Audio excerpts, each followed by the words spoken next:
we are going to talk about all of the things that you ever wanted to know about AI, but were afraid to ask. This was, I was sort of inspired to do this because a friend of mine called me up and said, Kim, I'm so ashamed because I want to try AI, but I don't even know the URL. Like, what do I do next? Like, where do I go? And so I answered that question for her, but that was pretty much as far as I could go. So I thought what we would do is jump in and start there. This is my dog who's saying hi. Hi, Bear. And Hi, and he has some questions about AI. Mm-hmm. And so, Jason, how would you answer my friend's question? I'm here with Amy and Jason, by the way. Sorry. Hey, everybody. Hi. For content. Yeah. Nice to be here and chatting with you all. I think I would break it down a little bit because we've heard about AI for a really long time, but then all of a sudden recently everybody started saying we're doing AI, and I think it's helpful just describe. Yeah. What are we doing? What are we doing? And where are you doing it? Where is it happening? Yeah. So and where did Bear go? In the last 12 months, there have been a series of companies that have made public products that they've been working on for a long time that are a new kind of AI technology, and they're called LLMs. People probably have heard that term also. Large language models. See, large language models. My knowledge. Yes, and so essentially, what an LLM is a way to it provides a way to generate human sounding text, and it's trained on all of the stuff that we have digitized over the last 100 years. Well, I guess we've digitized it in the last 50 years, probably.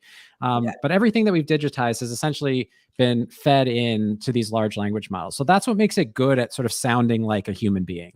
It's kind of a bloviating bullshitter extraordinaire, but it's really good. And it's nicer than your average bloviating bullshitter.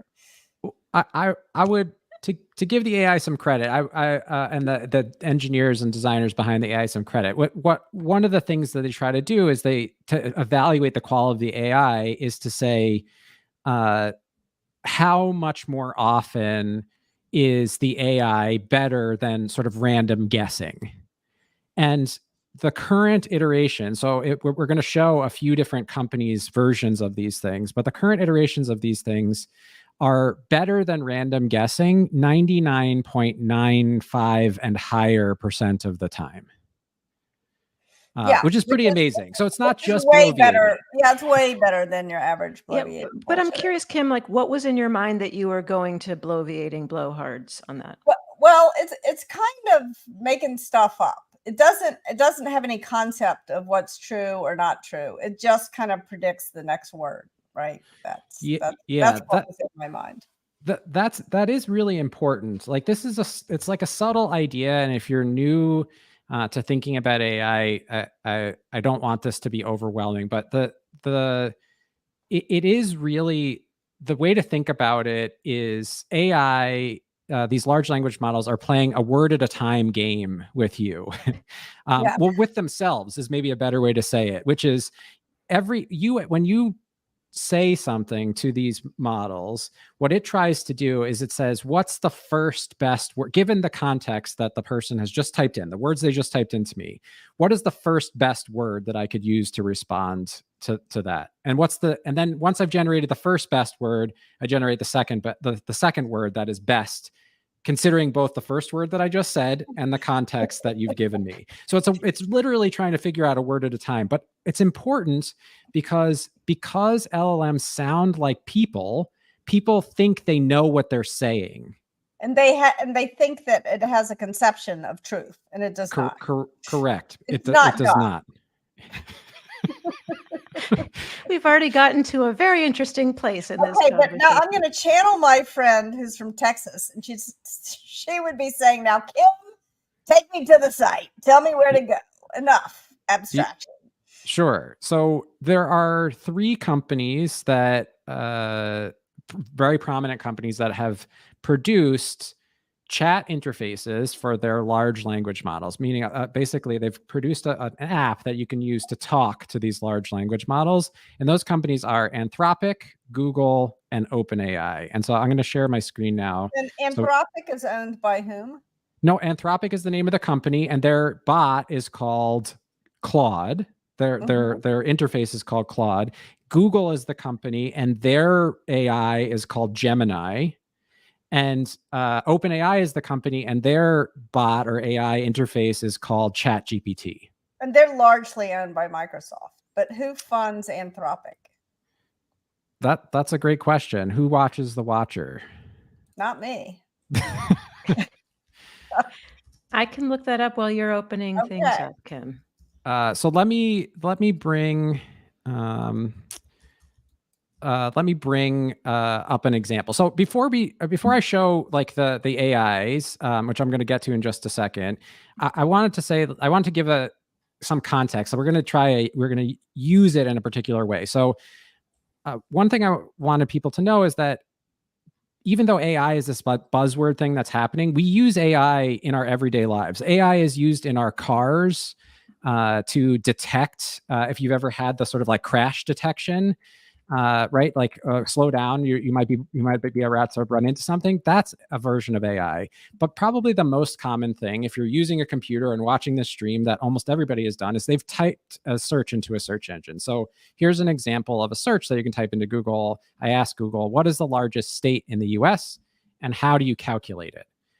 And so Google does a good job of finding me authoritative resources that can answer that question. And in fact, it's pulled a snippet from this I don't know if I'd consider USA Today an authoritative resource, but anyway, it's pulled a snippet from this USA Today article that shows that the Alaska is in fact the largest state, and it spans approximately 586,000 square miles of land. But that says all there, not AI. It's little tiny underneath. It's all images, videos, news, shopping. More. Those are all the results in we haven't quite gotten to the AI yet. I thought it said AI. Oh, because a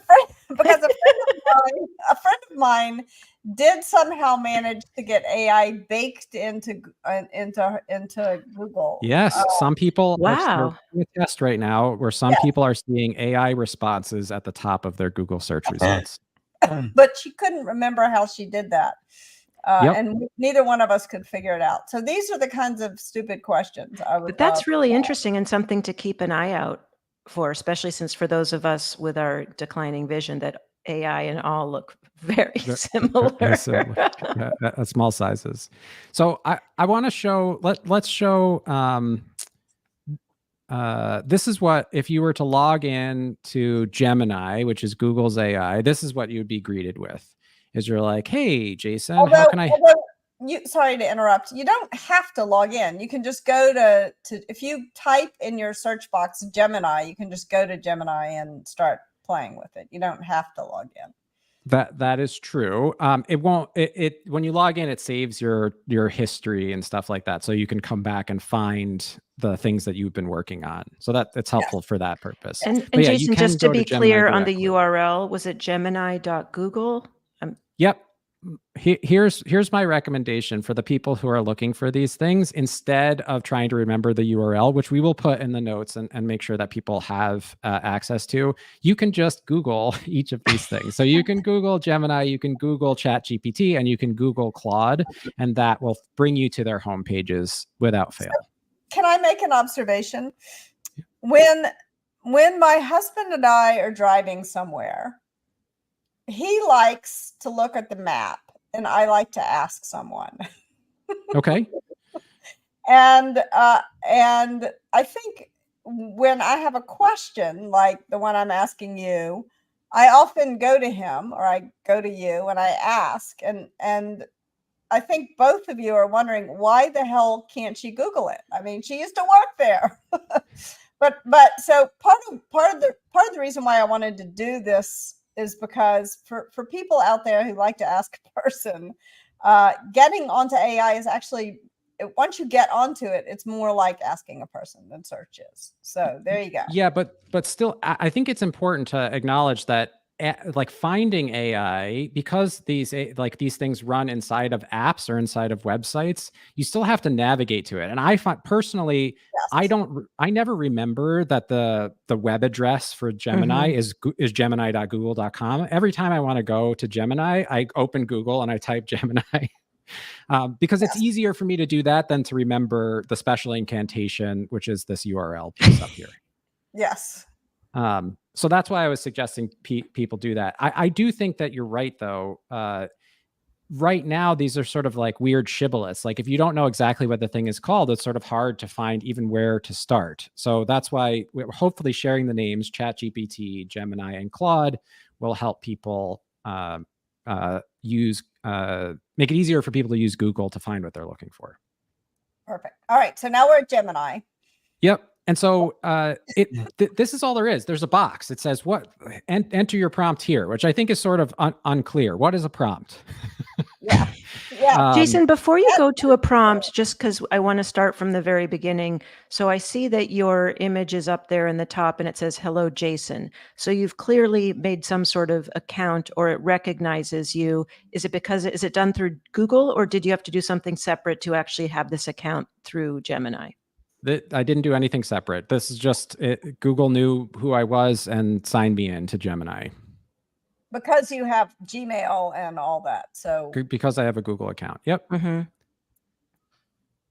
But as Kim said, you don't actually have to sign in to access this interface. So you can go to gemini.google.com or search it, and it'll allow you to prompt it without signing in.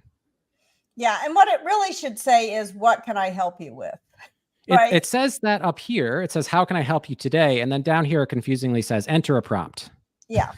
Yeah. As opposed to, what is your question? Or just putting the words, how can I help you today in this box? What can I do for you? Yes. Yeah. Kim, when we were talking before, you said one of the things that you hope people get out of this is understanding that that AI can be really helpful in a bunch of different ways. And for that, it can be helpful to think about to ask yourself the question, like, how can I get AI to help me? Yeah. I mean, I think, or I would even put it slightly differently. I would say, think about the tasks in your life that you hate doing and see if AI can do it for you. And that is the best way I know of to make AI your friend. And to really begin to have an incentive to start using it, to start playing around with it. So what I did was, before we started the show, because it takes time to type things in and then you misspell stuff when you're live on air. I typed this question in, the same one that we typed into Google before, right? What is the largest state and how do you calculate it? I typed it into each of these, the different bots, to Gemini, to ChatGPT, and to Claude. And I wanted to show quickly like how different the response is from these, from AI than it was from search. So Gemini says the largest state is Alaska, and here's how you determine the largest state. So it's descriptive in its response, that calculating the largest states requires you to gather data. You'd need a list of all the states and their square miles. And it says, here are some reliable sources for accessing that information. One of them is actually a link to something that's available on the web. And then you would compare the values that you got from those sources. So a manual comparison would be to go through the list, compare the area of each state, and find the largest value. You could use a spreadsheet or something else, or you could even write code. You're getting ahead of yourself, Gemini, to sort the states. What I should say is, I could write the code for you because I can. And then at the very end, it says, here's why Alaska is the largest state. Its sheer size, number of square miles, makes it more than twice the size of Texas, the second largest state, which I did not know. So I'm learning something new. Yes. So that's very helpful. And by the way, just at the bottom, before you go down, Jason, just to kind of call out, looks like you can do the thumbs up, the thumbs down. You can share it. What is the actual, I'm just curious, what are the other options for what you can do with this content, with the G and the share? This, I think, is going to open Google search to double check whether or not this thing is right. Interesting. Searching on Google. It doesn't open something else. It's evaluating Gemini's statements. And it says, the check is completed. Google found something very similar. largest state based on this. Checking for hallucinations. Well, I think it's checking for accuracy. I think the question is this data accurate? And Gemini, this is a unique feature, has the ability to do this. If you're new to this, I wouldn't worry about any of these buttons for the time being. I would just say, try asking AI some questions. But I want to show that I asked ChatGPT. So this is ChatGPT now that we're looking at. This is OpenAI. How did you get there? What URL did you use to get there? I'm asking the basics. I searched for ChatGPT in Google. That is literally how I got here. But now we need the Kim instruction, because Kim's going to have to go talk to her husband and say how to. No, then you clicked on the link and you got there and you signed. Correct. Yep. And it also asked me if I had an existing Google account, and I said yes. And then it signed it. I didn't have to sign in or put in any credentials. It just signed me in after I identified my existing Google account. And I have another window open. We can show that last just to make sure that people have that, can see what that looks like. So then I asked ChatGPT, and ChatGPT's approach is a little bit different. So it gives me a little bit more prose at the top, and it says Alaska has an area of approximately 663,000 square miles, making it far larger than Texas, which seems like that's a fun tip. I wonder that this probably comes up a lot when people in the exemplars, the things that it looked at, people compared it to the second largest state. When calculating the size of a state, several factors need to be considered. And then it goes into what those factors are. How do you get the accurate maps that show you the vast and complex landscapes? Well, there's satellite imagery, there's digitization, there's area calculation using very advanced software. For most practical purposes, the size of states are officially determined and published by government or scientific entities. So basically what this is saying is it's really hard to calculate the area on your own. You're better off trusting the sources, the government sources that have already calculated this. And then finally, you can ask it, are you paying your taxes, contributing? Anyway. And then finally, I asked Claude the same question. And this was sort of interesting to me. So Claude tried to answer this in two ways. One, so it gave me the factual answer. To calculate the area of a state, you need to measure or obtain data on the length and width of the state's boundaries. However, due to the irregular shapes of states, this is not a straightforward calculation. In practice, the area is typically determined by a survey. It refers to the same GIS system, and the United States Geological Survey uses a combination of a bunch of different methods. And so it says, so in summary, while in theory you could calculate a rough estimate of the state's area if you had length and width measurements, in practice, this complex task is handled by specialized government agencies using advanced surveying and mapping techniques. And I kind of thought it was interesting that it sort of addressed the idea, because I asked the question in a very simple way, which is like, how do you calculate area? And it was interesting to me that it tapped into this idea of like, people probably know or are aware that area is calculated by multiplying length times width. And so there's like there's an acknowledgement of like, hey, this is a simple, this is seen as a simple calculation, but in fact it's very complicated. Yeah, I mean, it's funny, as I was reading this, I didn't have this experience with the previous two. I had a flashback to childhood of my mother giving me like this very squiggly map of a garden, and she wanted to figure out what the area was because she had to buy enough dirt for it or something. And I was like, I don't know. I mean, it's like all these I have no idea. And she looked at me like, I thought you were supposed to be so smart. You can't figure it out.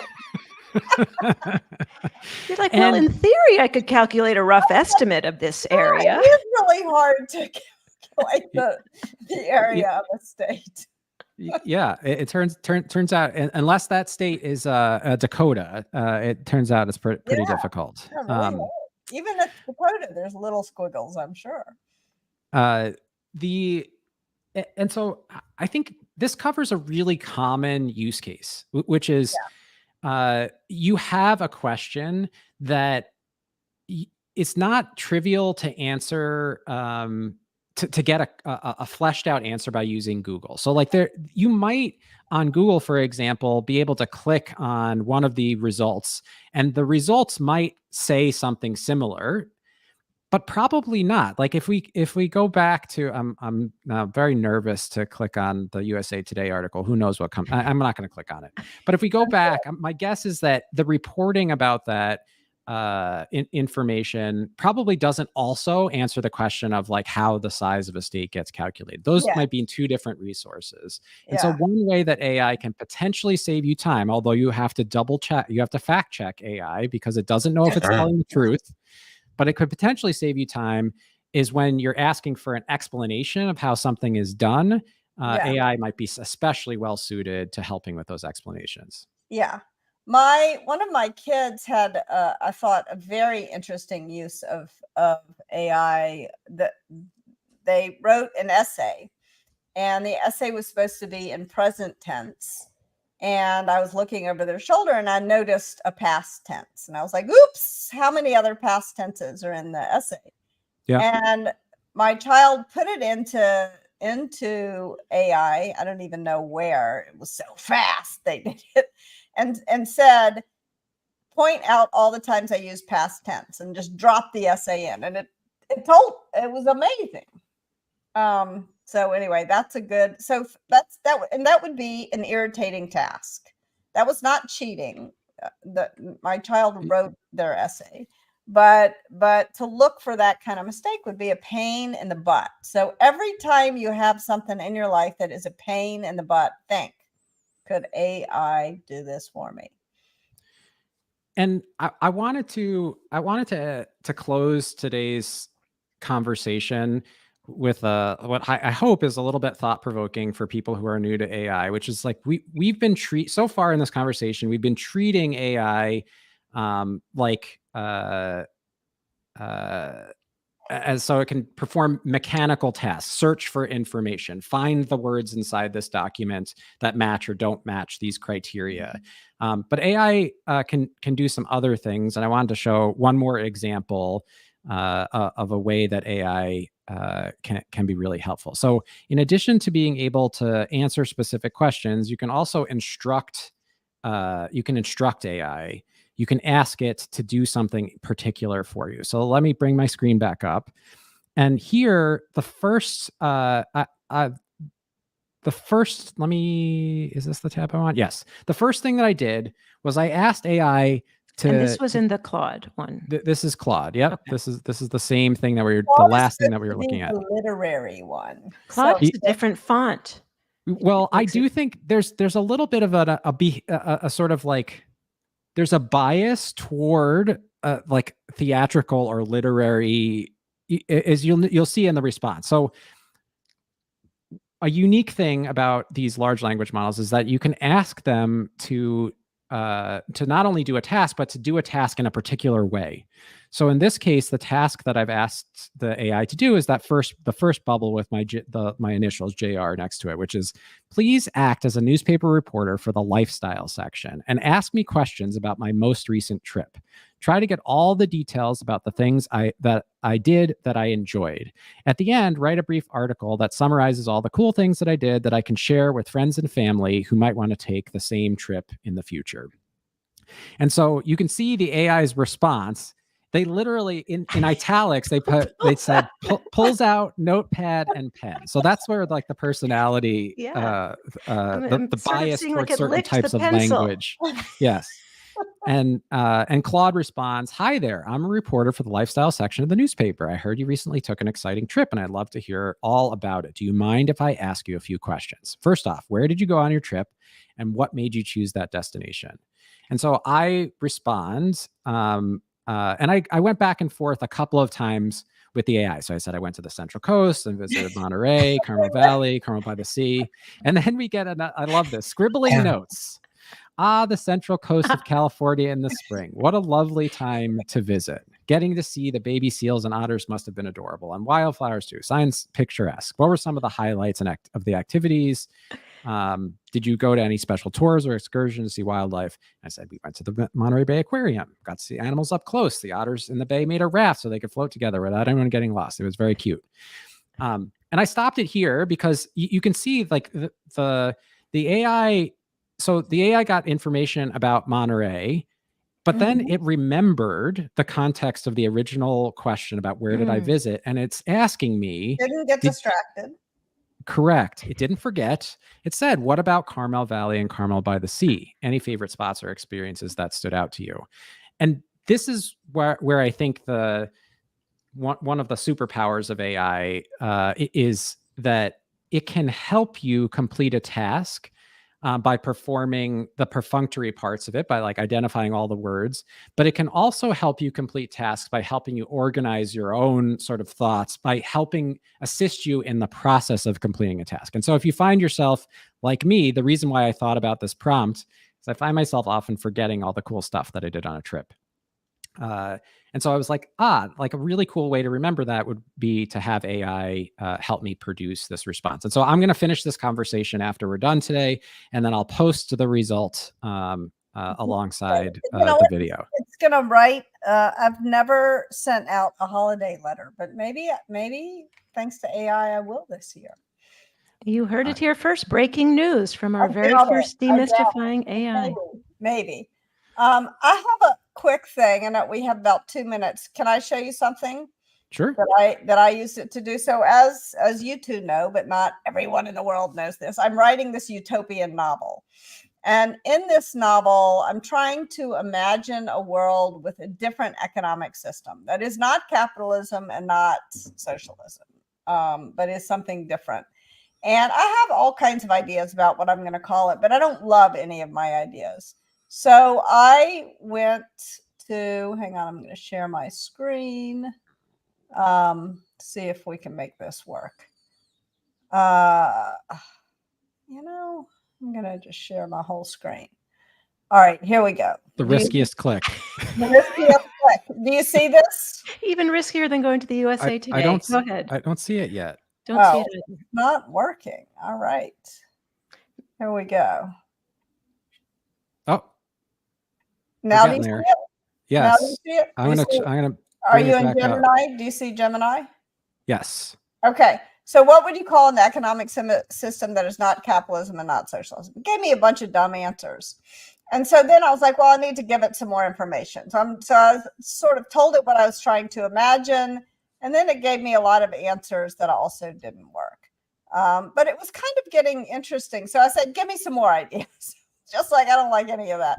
Certainly, you know, this is the nice thing about AI is you can just say, really, you can be obnoxiously aggressive with it if you like to be obnoxiously aggressive, and it doesn't mind.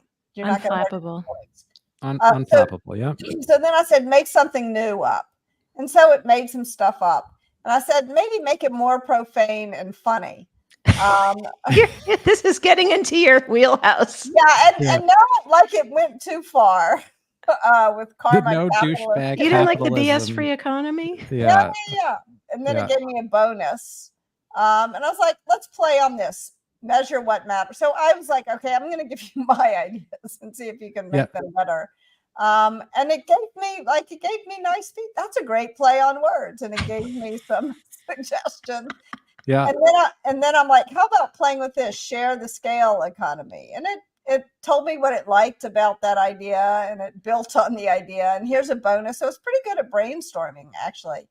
Yep. And I said, how about fair scale economy? And it loved, it's a great option, you know. And it said it was maybe a little better than share the scale. It gave me some additional things to think about. And I was like, all right, can you think of something better? And at this point I gave up. But I thought, you know, it was actually kind of cool. It was actually, I kind of enjoyed it. I mean, generate, like, I think this idea, the other term that people use for this is generative AI. That's the other term you're going to hear. And that's really partner. Yes. And that's really what you're showing off there is the generative part. So it's like generating alternatives to things. Each week, our goal is to cover some core idea. So this week we were talking about where can you actually go to play? So there's 3 tools that you can try out. Claude, playgrounds. Claude, Gemini, and ChatGPT are the 3 big playgrounds. Is if you have an existing Google account, like if you have a Gmail account, you don't have to sign up. You can just use that account to sign into any of those things. So that's the easiest thing that I can think of to do. Go to any of those sites.